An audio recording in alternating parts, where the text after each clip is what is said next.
ಬಿಜೆಪಿಯವರ ಕುತಂತ್ರಕ್ಕೆ ನಮ್ಮ ಸರ್ಕಾರ ಕುಗ್ಗೋದಿಲ್ಲ, ಬಗ್ಗೋದಿಲ್ಲ. ಮುಖ್ಯಮಂತ್ರಿಗಳ ಜೊತೆ ನಾವೆಲ್ಲರೂ ಇರ್ತೀವಿ ಅನ್ನೋದಾಗಿ ಡಿಕೆ ಶಿವಕುಮಾರ್ ಹೇಳಿದ್ದಾರೆ. ಈ ಹಿಂದೆನೂ ಕೂಡ ಹೇಳಿದ್ರು, ಈ ಬಂಡೆ ಯಾವತ್ತೂ ಸಿದ್ದರಾಮಯ್ಯನವರ ಜೊತೆಗೆ ಇದ್ದೇ ಇರುತ್ತೆ ಅಂತ. ಇದೀಗ ಆದೇಶ ಬಂದ ನಂತರದಲ್ಲೂ ಕೂಡ ನಾವಿರ್ತೀವಿ. ಗೃಹ ಕಚೇರಿ ಕೃಷ್ಣಾದಲ್ಲಿ ಡಿಸಿಎಂ ಡಿಕೆ ಶಿವಕುಮಾರ್ ಹೇಳಿಕೆಯನ್ನ ಕೊಟ್ಟಿದ್ದಾರೆ. ನಾವು ಸಿಎಂ ಜೊತೆಗಿರ್ತೀವಿ, ಬಿಜೆಪಿಯವರ ಕುತಂತ್ರಕ್ಕೆ ಸರ್ಕಾರ ಕುಗ್ಗೋದಿಲ್ಲ, ಬಗ್ಗೋದಿಲ್ಲ ಅಂತ ಹೇಳಿದ್ದಾರೆ. ಇದು ಬಿಜೆಪಿಯವರು ಜೆಡಿಎಸ್ನ ಕುತಂತ್ರ. ಆ ಕುತಂತ್ರಕ್ಕೆ ನಮ್ಮ ಪಕ್ಷ, ನಮ್ಮ ಸರ್ಕಾರ ಜಗ್ಗುವುದಿಲ್ಲ, ಬಗ್ಗುವುದಿಲ್ಲ. ಇಡೀ ಪಕ್ಷ ಮತ್ತು ಸರ್ಕಾರ ಮುಖ್ಯಮಂತ್ರಿಗಳ ಜೊತೆ ನಿಂತ್ಕೊಳ್ತಿದೆ, ದೆಹಲಿಯಿಂದ ಹಿಡಿದು ಹಳ್ಳಿವರೆಗೂ ಕೂಡ.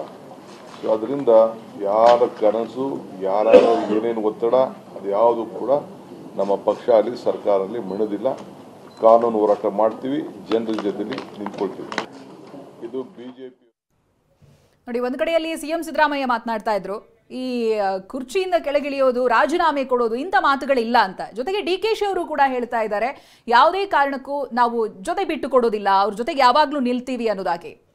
ಈ ಬಗ್ಗೆ ಡೀಟೇಲ್ಸ್ ಅನ್ನ ಕೊಡ್ತಾ ಹೋಗ್ತಾರೆ ಪ್ರತಿನಿಧಿ ಪ್ರಸನ್ನ ಲೈವ್ ನಲ್ಲಿ ಜಾಯ್ನ್ ಆಗ್ತಾ ಇದ್ದಾರೆ. ಪ್ರಸನ್ನ, ಇದೀಗ ಆದೇಶ ಒಂದು ವೇಳೆ ಸಿದ್ದರಾಮಯ್ಯನವರ ವಿರುದ್ಧವಾಗಿ ಬಂದಂತ ಸಂದರ್ಭದಲ್ಲಿ ರಾಜಕೀಯವಾಗಿ ದೊಡ್ಡ ಬೆಳವಣಿಗೆಗಳಾಗ್ಬಿಡುತ್ತೆ, ಬದಲಾವಣೆಗಳಾಗ್ಬಿಡುತ್ತೆ, ಚರ್ಚೆಗಳ ಆರಂಭ ಆಗುತ್ತೆ ಅನ್ನುವಂಥದ್ದು. ಬಟ್ ಇವತ್ತು ಸಿದ್ದರಾಮಯ್ಯನವರು ಮಾತನಾಡಬೇಕಾದ್ರೆ ಅವರ ಕಾನ್ಫಿಡೆನ್ಸ್ ಅನ್ನ ನೋಡಿದಾಗ ಹೈಕಮಾಂಡ್ ನಾಯಕರಿಂದ ಹಿಡಿದು ತಮ್ಮ ಪಕ್ಕದಲ್ಲೇ ಕೂರುವಂತ ಡಿಸಿಎಂ ವರೆಗೂ ಎಲ್ಲರೂ ತನ್ನ ಬೆಂಬಲಕ್ಕಿದ್ದಾರೆ ಅನ್ನುವಂತ ಕಾನ್ಫಿಡೆನ್ಸ್ ತೋರಿಸ್ತಾ ಇದ್ರು. ಏನ್ ಅರ್ಥವಾಗ್ತಾ ಇದೆ ಈ ಕ್ಷಣಕ್ಕೆ?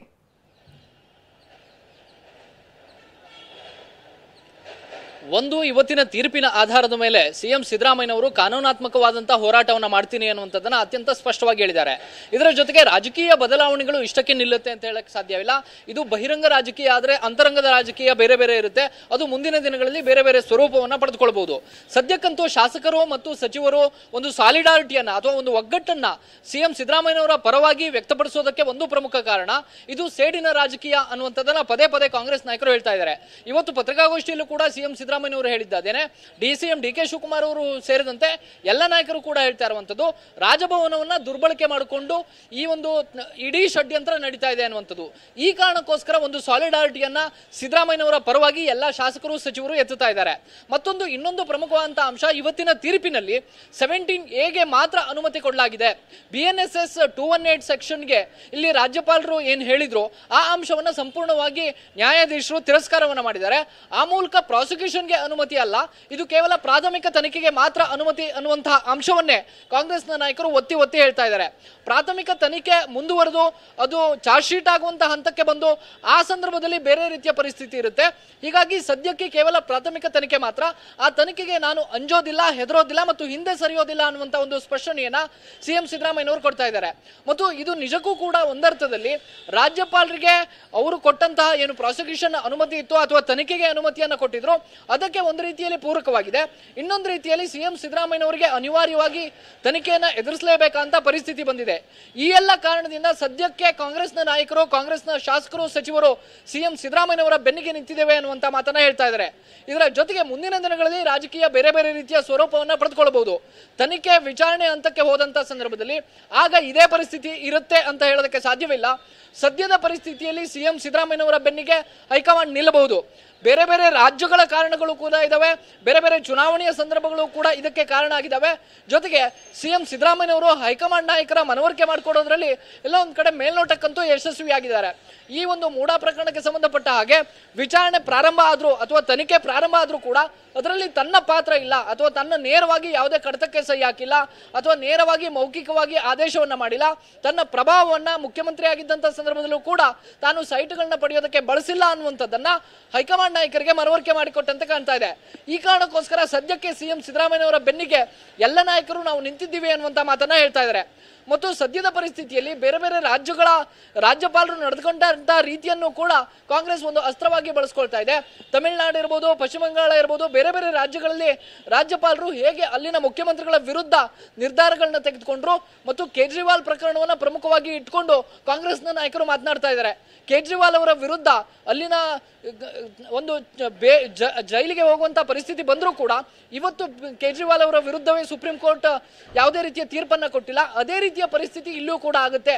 ಮುಂದಿನ ದಿನಗಳಲ್ಲಿ ಬಿಜೆಪಿಯ ವಿರುದ್ಧವಾದಂತಹ ತೀರ್ಪು ಬರುತ್ತೆ ಅಥವಾ ಸಿದ್ದರಾಮಯ್ಯನವರ ಪರವಾದಂತಹ ತೀರ್ಪು ಬರುತ್ತೆ ಅನ್ನುವಂತಹ ವಿಶ್ವಾಸವನ್ನ ಈ ಕ್ಷಣಕ್ಕೂ ಕೂಡ ಕಾಂಗ್ರೆಸ್ ನಾಯಕರು ವ್ಯಕ್ತಪಡಿಸ್ತಾ ಇದ್ದಾರೆ. ಈ ಕಾರಣಕ್ಕೋಸ್ಕರವೇ ಇವತ್ತಿನ ಪತ್ರಿಕಾಗೋಷ್ಠಿಯಲ್ಲಿ ಹೆಚ್ಚು ಒತ್ತು ಕೊಟ್ಟು ಮುಖ್ಯಮಂತ್ರಿ ಸಿದ್ದರಾಮಯ್ಯನವರು ಹೇಳಿದ್ದು, ನಾವು ಷಡ್ಯಂತ್ರದ ರಾಜಕಾರಣಕ್ಕೆ ಬಲಿಯಾಗೋದಿಲ್ಲ. ರಾಜಭವನವನ್ನ ಕೇಂದ್ರ ಸರ್ಕಾರ ಮತ್ತು ಪ್ರಧಾನಿ ನರೇಂದ್ರ ಮೋದಿ ಅವರು ಹಾಗೂ ಬಿಜೆಪಿ ಮತ್ತು ಜೆಡಿಎಸ್ ನ ನಾಯಕರು ದುರ್ಬಳಕೆಯನ್ನ ಮಾಡ್ಕೊಳ್ತಾ ಇದ್ದಾರೆ. ಆ ಸೇಡಿನ ರಾಜಕಾರಣಕ್ಕೆ ನಾವು ಬಲಿಯಾಗೋದಿಲ್ಲ ಅನ್ನುವಂತ ಮಾತನ್ನ ಹೆಚ್ಚು ಒತ್ತು ಕೊಟ್ಟು ಪ್ರಸ್ತಾಪವನ್ನ ಮಾಡಿದ್ದಾರೆ. ಮುಖ್ಯಮಂತ್ರಿಗಳಿಗೆ ಎರಡು ವಿಚಾರಗಳನ್ನ ಇಲ್ಲಿ ಕ್ಲಿಯರ್ ಆಗಿ ಜನರ ಮುಂದೆ ಇಡಬೇಕಾಗಿತ್ತು. ಒಂದು, ಪ್ರಾಸಿಕ್ಯೂಷನ್ಗೆ ಅನುಮತಿ ಕೊಟ್ಟಿಲ್ಲ, ಕೇವಲ ಪ್ರಾಥಮಿಕ ತನಿಖೆಗೆ ಅನ್ನುವಂಥದ್ದನ್ನ. ಇನ್ನೊಂದು, ರಾಜಕೀಯವಾಗಿ ನಾನು ಕುಗ್ಗಿಲ್ಲ, ಇನ್ನೂ ಕೂಡ ಸ್ಟ್ರಾಂಗ್ ಆಗಿದ್ದೇನೆ, ಶಾಸಕರು ನನ್ನ ಬೆನ್ನಿಗಿದ್ದಾರೆ, ಸಚಿವರು ನನ್ನ ಬೆನ್ನಿಗಿದ್ದಾರೆ ಅನ್ನುವಂಥ ಒಂದು ಮೆಸೇಜ್ ಅನ್ನ ಸಿದ್ದರಾಮಯ್ಯನವರಿಗೆ ಪಾಸ್ ಮಾಡಬೇಕಾಗಿತ್ತು. ಇವತ್ತಿನ ಪತ್ರಿಕಾಗೋಷ್ಠಿಯ ಮೂಲಕ ಆ ಒಂದು ಮೆಸೇಜ್ ಅನ್ನ ಪಾಸ್ ಮಾಡುವಂತ ಪ್ರಯತ್ನವನ್ನ ನಿರಂತರವಾಗಿ ಮುಖ್ಯಮಂತ್ರಿಗಳು ಮಾಡದಂತೆ ಕಂಡು ಬರ್ತಾ ಇದೆ.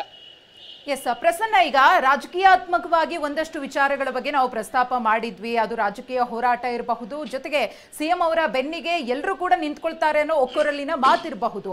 ಹಾಗೇನೆ ಸಿಎಂ ಸಿದ್ದರಾಮಯ್ಯನವರ ಮುಂದಿರುವಂತಹ ಮುಂದಿನ ಕಾನೂನಾತ್ಮಕ ಆಯ್ಕೆಗಳು ಏನೇನು ಅಂತ ಹೇಳಿ, ಕಾನೂನಾತ್ಮಕವಾಗಿ ಸಿಎಂ ಅವರು ಹೇಗೆ ಹೋರಾಟದ ಹಾದಿಯನ್ನ ಹಿಡಿಬಹುದು ಅಂತ ಇಲ್ಲಿಂದ.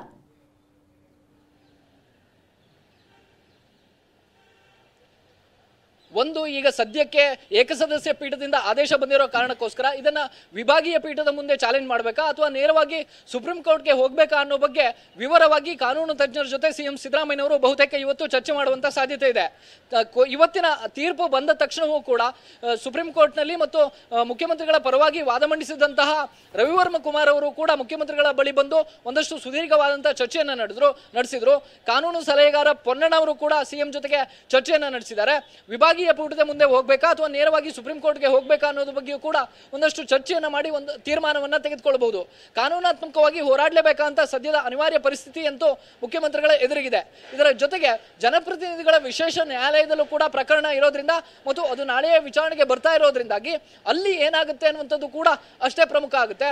ಮತ್ತು ದೂರದಾರರು ಕೂಡ ಇದೀಗ ವಿಭಾಗೀಯ ಪೀಠಕ್ಕೆ ಒಂದಷ್ಟು ಕೆವಿಯೇಟ್ ಅನ್ನು ಹಾಕೊಂಡಿದ್ದಾರೆ. ಮುಖ್ಯಮಂತ್ರಿಗಳ ಪರವಾಗಿ ವಾದವನ್ನ ಮಾಡೋದಕ್ಕಿಂತ ಮುಂಚಿತವಾಗಿ ತಮ್ಮ ವಾದವನ್ನು ಕೂಡ ಆಲಿಸಬೇಕು ಅನ್ನುವಂಥದ್ದು ದೂರದಾರ ಸ್ನೇಹಮಯಿ ಕೃಷ್ಣ ಅವರ ಪರವಾಗಿ ಕೆವಿಯೇಟ್ ಹಾಕೊಂಡಿರುವ ವಾದ. ಆ ಮೂಲಕ ಕಾನೂನಾತ್ಮಕವಾದಂತಹ ಹೋರಾಟ ಇಲ್ಲಿಂದ ಶುರುವಾಗುತ್ತೆ. ಒಂದು ಹಂತದ ಹೋರಾಟ ಇಲ್ಲಿಗೆ ಮುಕ್ತಾಯ ಆಗಿದೆ. ಇನ್ನೊಂದು ಹಂತದ ಹೋರಾಟದಲ್ಲೂ ಕೂಡ ಸಿಎಂ ಸಿದ್ದರಾಮಯ್ಯನವರಿಗೆ ಯಶಸ್ಸು ಗಳಿಸಬೇಕಂತ ಒಂದು ಬಹುದೊಡ್ಡ ಸವಾಲು ಅವರ ಮುಂದಿದೆ. ಧನ್ಯವಾದ ಪ್ರಸನ್ನ, ತಮ್ಮೆಲ್ಲ ಮಾಹಿತಿಗಾಗಿ.